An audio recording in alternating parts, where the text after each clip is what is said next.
Are you a podcaster? Maybe you've got that big idea and you're looking for a network to join. The multi-award-winning Ozcast Network can get your content to eyes and ears all over the world. Join now for the first month free, and you could be featuring this sound at the beginning of your podcast. Ozcast. Simply head to ozcastnetwork.com for details. What does the term child's play mean to you? How did you play as a child? Were you able to play outside with the freedom to explore your physical strength and imagination? Did you have the chance to experience different mediums of play, not just toys, water play, using everyday items such as kitchen utensils? Do you realise that young children can turn or use any item in a game because they just use their imagination? When my son Jack was young, his male cousins weren't allowed to have plastic guns because just in case they might promote violence. Now, this made no difference to their play. When they needed a gun in their games, a stick became the perfect gun. So imagination is really all you need. Why is play so important between children and caregivers such as parents or teachers? Because it can strengthen that bond between them. It assists in communication and provides opportunities for teaching and guidance. It's important that we understand the importance of play in all facets of children's development, and in fact, our own. We all need to play. Today we're talking about how children can have fun, learning to count, learning their letters, and figuring out how to get along with others, and many skills through the act of play.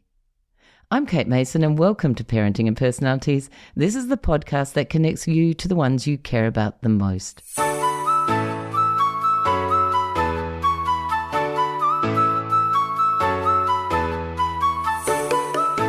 Today I'm talking to Amy Nielson. Amy is the CEO and lead creator at Playtime. She helps parents and teachers make learning ridiculously fun for young children. The play-based education movement that she launched has blossomed into a community of over 2 million members all over the world. Her education videos have been viewed over 1 million times, and her preschool and reading curriculums are changing lives every day. Amy is a mother of 5 of her own creative learners and loves to chat about all things play, learning, brain development and parenting on her podcast, Raising Healthy Kids' Brains.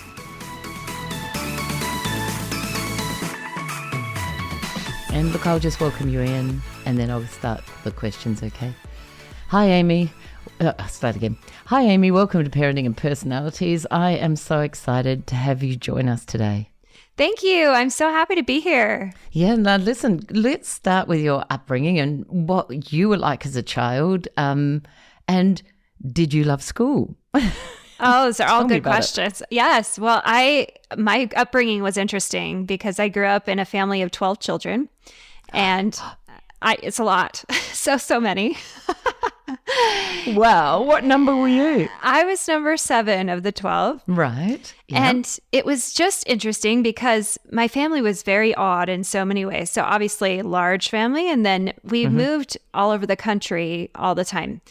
And so we would just up and move. And then my parents also kind of had a unique perspective on education. My mom had been a teacher and she wanted to homeschool us, but we weren't always homeschooled. So sometimes we were in school and sometimes we were at home. And it just was really interesting. And I got to have a very unique perspective on education.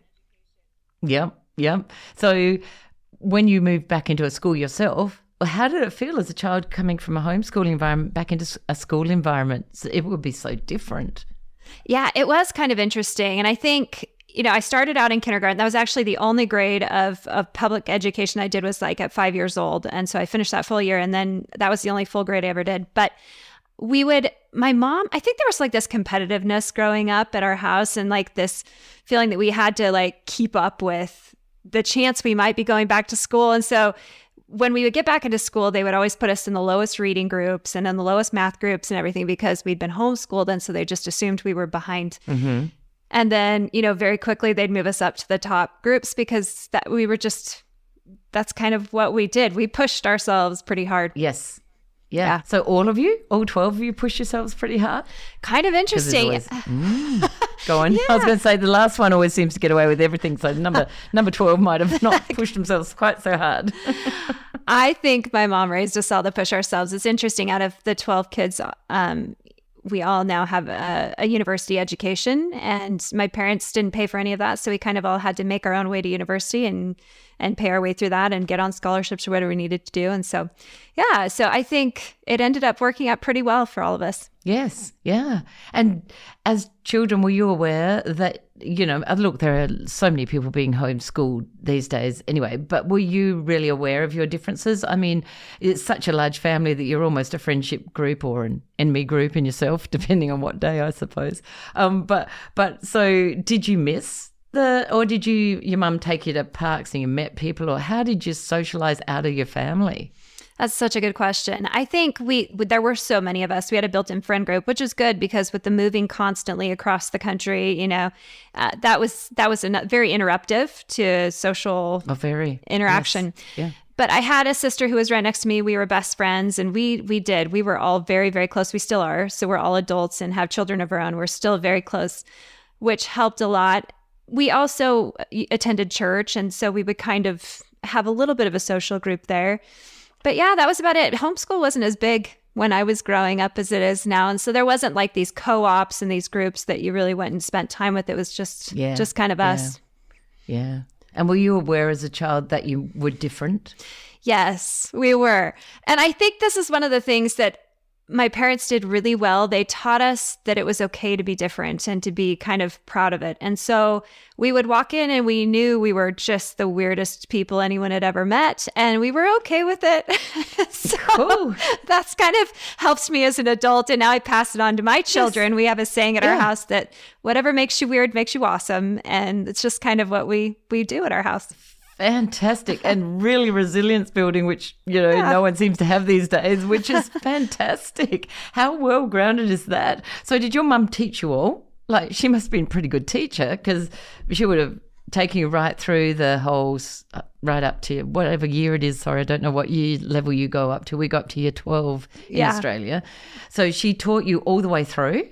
Well, so kind of interesting. Not everyone did homeschool. So the oldest couple went through full, public education through grade 12 and graduated.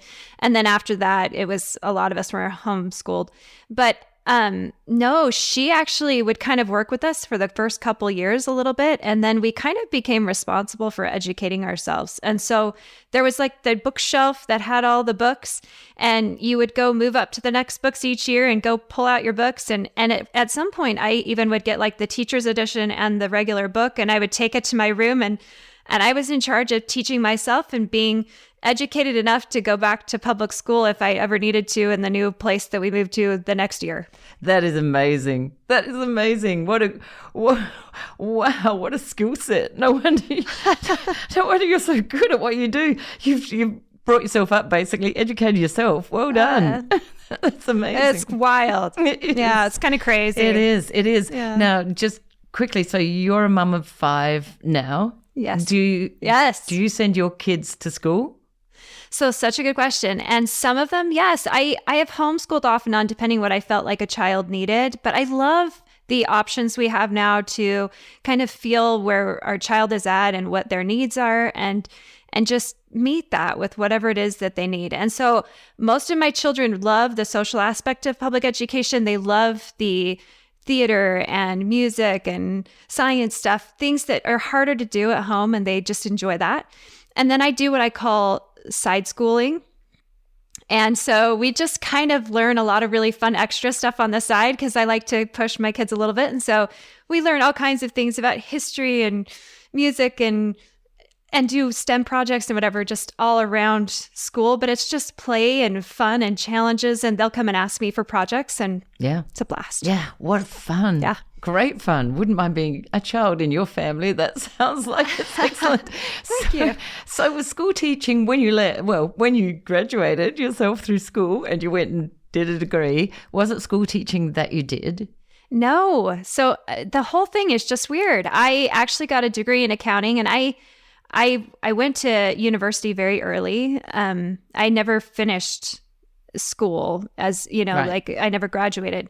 So I just kind of went to university early. I got my degree in accounting, but while I was going to university, I was working in a school and teaching children to read, and just had this experience with this 5-year-old boy who I was trying to work with on his reading, and he just hated reading. It was the worst. And so we would play and be silly and goofy. And then I'm like, okay, you have to read at least one page before we can have any more fun. And he looks up at me with these like huge tears in his eyes, and he says, "I thought you were my friend." Oh, And it just like killed me. And I went home to my like college dorm, and I was so upset. And I thought, what have we done to ruin reading? Because this is like one of my favorite things in the whole world. And we've made it this hateful thing, and we are doing something wrong, and I have to fix this. And so I spent that weekend in my college dorm room trying to figure out how I could make reading fun. And, you know, with all the resources you have at a college dorm room, you know, university dorm not room. much. Yeah. But went back the next week and just tried to make it as fun as I possibly could. Wow. And so did you have to become a school teacher, or have you just drawn on what you do today from what you do with your own children? Yeah, so I never got a teaching degree. I have taken classes and I've worked a lot with children. But what happened is I ended up just kind of doing homeschooling projects with my own children. And we had these YouTube videos that went super viral. And I had all these teachers asking me for resources to use what we were doing. And so I started creating resources for them. And then it just grew and grew. And we had this amazing community of 2 million moms and teachers. And I have teachers on my team now. And we're just making learning amazing for kids all over the world. Wow. Yeah. Wow. And look, my belief is everyone's a teacher. Yes. You know, it depends on what they're teaching. And, you know, you don't have to be trained. You know, it's the natural part of you, and obviously extremely natural for you, you know, in that sense.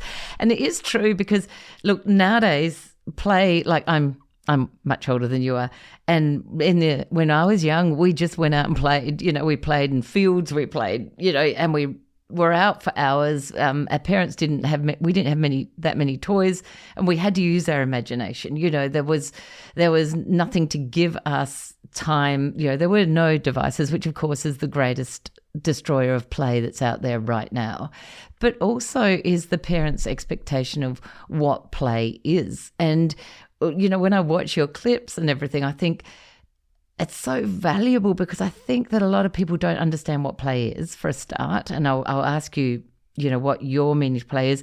They don't know how to let children play without over supervising them either. And when children are bored, they don't know what to do with that boredom that when they come up to them. So number one out of all of that is what do you see as play? How would you describe play? I think play is such an interesting thing because it takes so many forms. And that's one of the things I love about it. It's so versatile and and fits everyone. You just have to find your way to play. I also think that there's more structured play, and then there's just free play. And I think there's value in both of those things. So free play is kind of more what you talked about. And there's so much learning that happens in free play, and experimentation and social development and all of those things. And so, yes, free play is really, really critical. But I also think that there's opportunity to offer invitations to play that allow for more learning. So, for example, my youngest child, I would offer her play like sensory bins, and we just play in the sink with water and dish toys, you know, which was some of our favorite toys when we were little because we didn't have toys either, right? So we would play with all my mom's kitchen tools or on the dirt, right? But in the kitchen while my mom was cooking, we had all the tools. And so I give them all those same things, right? And it's just in a bin or in the sink. And then I'll just dump in some plastic letters with it. Now, I'm not trying to get them to learn letters or tell them the names or anything. It's just exposure, and it builds their curiosity around them and helps them like notice them and get familiar with them and play with them, and they're fun and exciting.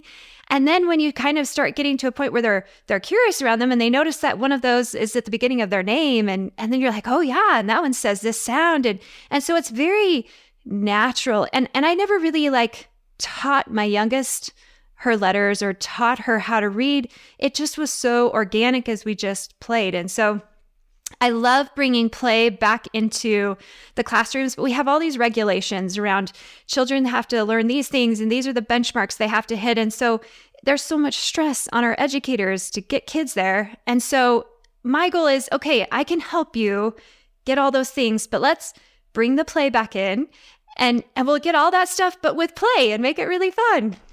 Excellent. So is your program, so to get, like you say, with children, to get into school, to be ready for school, there's a lot of stuff that they actually do need to have, especially these days with the ways the schooling system is.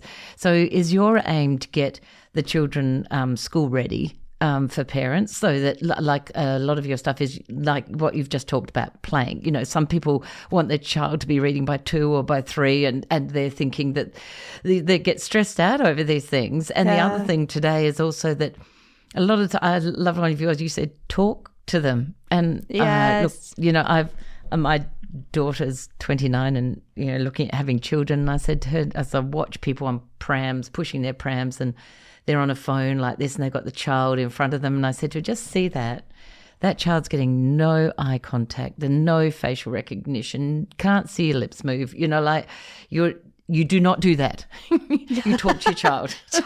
You talk to that kid. And, so there's a lot of that actually missing. And I was an early childhood teacher once, many moons ago. And my friends who are still in the industry are noticing that children are not able to communicate anywhere near as well. They're coming to daycare untrained in toileting behavior. No, childcare. It's not childcare, it's they're 5. Untrained in toileting behaviours and so many things that are necessary before school in that sense. So is your program aimed to help those people, those parents? So we have a couple different programs. One of my favorite ones for parents specifically is our Mommy and Me preschool program. And I think that's kind of what you're talking about. And we had started this plan because I was talking to my sister-in-law who has she was a school teacher who's home with her kids and needed something that was made for moms. And so we started building this program for her, and then COVID hit, and it was just this incredible timing, perfect thing that the universe just made happen. And we were able to help so many parents. But what I love about it is that it does build that communication and that relationship because it's all based on play. But we're working on these skills that kids need. So we're working on fine motor skills. We're working on all these things. They are learning how to write their name and how to use scissors and things like that. But we're doing it with Play-Doh and whatever toys are in their toy box. So you don't have to go buy all these other things. You use stuff at your house. You use your pasta. You use your toys from the toy box. You use things from the kitchen sink, whatever you have, and just play and learn together. And the feedback we continually get is that it is the best time that they have with their child all day, and it builds their relationship into, as well as their academic skills. But I love that because I think as I'm learning more about language and teaching children to read and studying the science of reading, building that vocabulary, having those communication skills back and forth, and just conversation and reading together and discussing, and all those things are what build a child's ability to communicate and use language. And so, of course, we want them talking to each other. And I think that these programs build that from the ground up. Yeah. That is really great because a lot of that isn't happening. So obviously, like you say, the perfect storm is the perfect storm for everyone to go on their computers and check it out. And that also is the perfect storm of how people like to learn these days. Like what you have is a perfect platform for the young adults today, because this is how they like to learn. They like to look on Instagram and see something, and I'm not struggling with Instagram, but I still don't look to it to learn from. Whereas it's a totally different base in that sense. Yeah, there's a lot there. There is. So what's the opposite to play-based learning? Like, you also do your stencils and stuff like that, your sheets of work. So what part about learning, where do you see that fit into your learning as well? Yeah, so that's a good question. We try to do some balance because people like to use different things, and there's children like to use different things. So we have kids that they see big brother or big sister doing worksheets, and they just like want to do it. That looks so fun. Now we take them, we try to make the most fun we can for a worksheet. I love to do storytelling in them so that the pictures kind of work with the instructions to make it kind of play. So we do have some of that available, especially as you're getting up into kindergarten and first grade. Yes. And then we're needing to do some tracing practice and lines and drawing and coloring and some of those things. So I think there is some value to that, but we always have that kind of paired with play and Play-Doh and toys and buttons and cereal and strings and all of those kinds of things. So you're getting a really good balance of both. And you can find what works for your kids with their personalities and with their needs and their interests. Yeah, because when we talk about personalities, I know there are personalities that really like their place to be neat and tidy while they play. Yes, it's so true. I have a son who's a school teacher, but he just goes. He's a temporary relief school teacher, so he's in and out in different classrooms during the day, and he's a neat, tidy person. I say to him, "So, did you do art today?" And he says, "Oh, I hate art. The classroom gets so messy and I have to tidy it up, so there is overwhelm for some people, who really like to have everything, neatly set out and all in order. It is really interesting how different people play. I know that my daughter, I used to kind of I would set up stuff for them to play with, and she never wanted help. She never wanted, whereas my son wanted to sit right next to me. He wanted me right next to him while he was playing or whatever he was doing, where she's like, go away. Just leave me. I got it. Yep. And she still like it. They don't change. She wants my help as far as it is. Yeah, go on. So funny. I was talking to a mother recently in New Zealand. Actually, we had her on the podcast. She was talking about we have a play-based reading program. It's a phonics program teaching kids to read through play, which is amazing. And so she was talking about her two kids. And she said her oldest was very much like that. Very just sit down, focus, pay attention, work on it, make all this progress. And then she said her next one comes along and she is just all over the place and having the most fun and wiggly and can't sit still and everything. And so she said, we got out the frogs and we were jumping as we're reading and doing all the things. And so I love that you can make it work for different kinds of learners. Yeah. And I think you have to, because every child is really different. Yeah. And it is very interesting what, Jack has grown up to be that structured person in that way that he seriously doesn't like that mess. So it kind of lasts to the end of your life kind of thing when you end up being like that. So what is the best way that you can see that will help children with that learning process, and do we have to plan that playtime, because it's a pretty busy world? So, do you recommend that if people don't have time that they actually program it into their day, if they don't have time to allow the child, if they're working and they get home and the thought of getting out stuff and putting it all over the kitchen floor or playing, it isn't their thing. It's so much. Yes. Oh, I love it. So this is another thing I love about the Mommy Me program, because it is just a plan that says, here's some different options and you pick which one works for you. And the goal is, if you have 10 minutes a day, do 10 minutes a day. And we all have 10 minutes a day to spend with our child. You have to have 10 minutes a day to spend with your child. If you don't, think about it. So you can go outside and you can jump along the sidewalk while you're counting, or you can go draw with chalk, or you can play in the kitchen sink with, some cars and driving around, or you can do art, whatever. You find what works for you, but there's options on there for every day. And what I love about it is you don't have to print anything. You just pull it up and it just tells you exactly what to do. So you don't have to think, you don't have to plan, because we want you to spend 10 minutes with your kid playing and learning every day.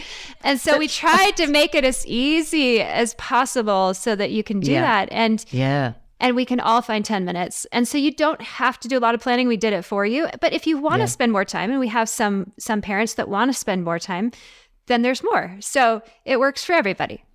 And it does. And the thing is that, like you say, if it's a no-brainer, so to speak, and you can just pull it up and look at it, easy. It makes everything easy. So when did you actually realize, like obviously, with COVID starting, when did you realize that all these parents and preschool teachers and kindergarten teachers really needed help with the children's learning and development and the introduction of these new skills before they go to school? So was it the fact that you started your program and then COVID hit and you realized your need, that there was a niche market out there for you?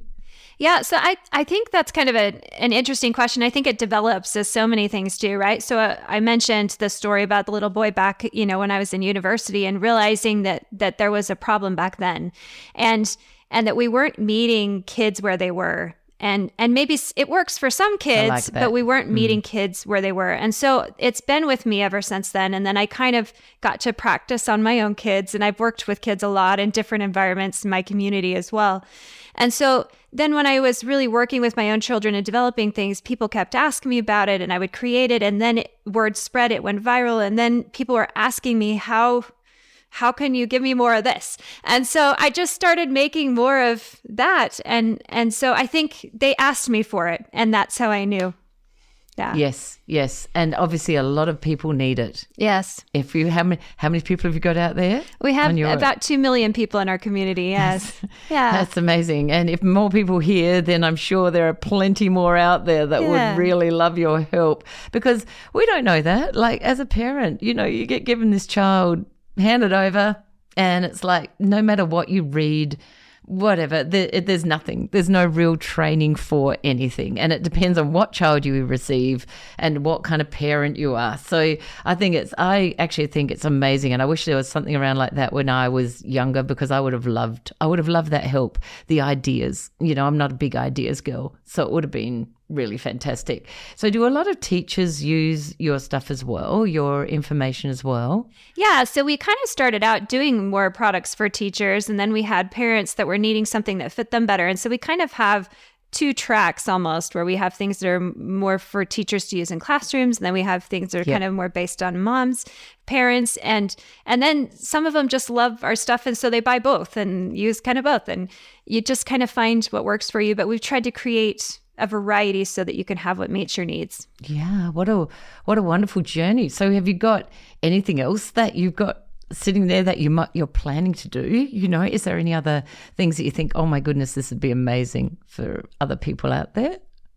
Well, we just started something so fantastic. What I realized is that I'd be able to reach 2 million moms and teachers, but that's not enough, because we have these really sad stats in our country. I don't know what they are in your country, around the number of children that aren't reading, or that are not reading at their level, not engaging. And the research tells us that so many kids can read if they have the right tools and the right strategies. And so I'm trying to get it out there, and I'm reaching so many, but there's so many more. And so what I realized was I need to get more people going out and finding more children. And so we started a certification program. We're now teaching teachers and parents to become elite reading coaches and certifying them to be elite reading coaches, so that they can go out and reach more people and help more children and closer, right? And have, so that's one of the new projects we started. We just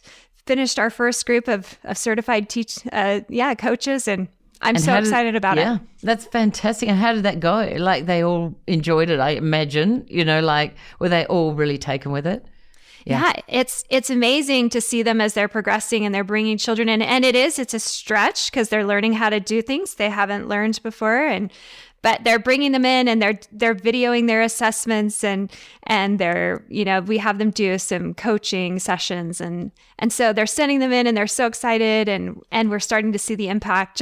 It's just starting to see that, but I'm so excited about where it's headed. That's great. Well, let's hope that you can reach so many more people and save all those kiddies and get them loving reading, and get the parents not pushing, because like you say, once it becomes a task and a chore, reading's not fun anymore. So can you tell us where we can find you? So just yes, go. Absolutely. So it's Planning Playtime. So you can come to planningplaytime.com, or we're Planning Playtime on Facebook and Instagram and all over. And then we can send you some of our programs from there. So we have our mommyandmepreschool.com and then playtoreadfun.com are the places that we're. Fabulous. That is so good. And Amy's details will be in the show notes as well for anyone that would like to contact her or go online and have a look. And the Insta page is fabulous. I've been looking at that. And I've said to my son, "No, get a look at this. You need this. This is good. This is good." Thank you so much for sharing today. Your knowledge is amazing and you're just a pretty amazing person. So I hope that you achieve your goal and you have at least 3 or 4 million up your sleeve within the next year. Why, thank you so much. Play has a fundamental capacity to foster creativity, learning, and social development. It's not just a leisure activity, it's an essential aspect of human development across all ages.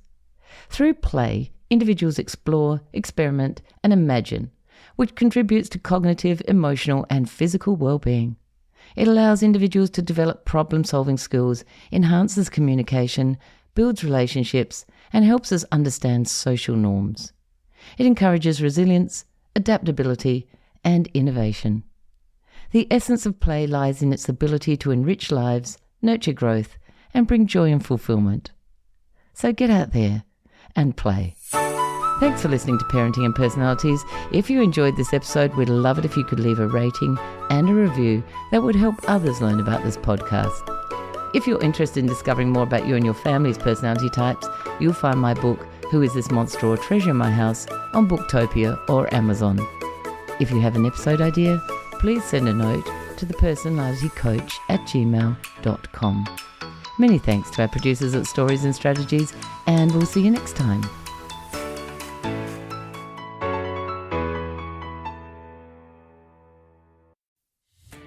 Are you a podcaster?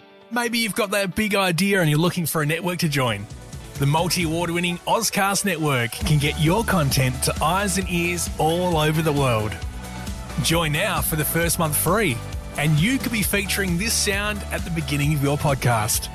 Ozcast. Simply head to ozcastnetwork.com for details.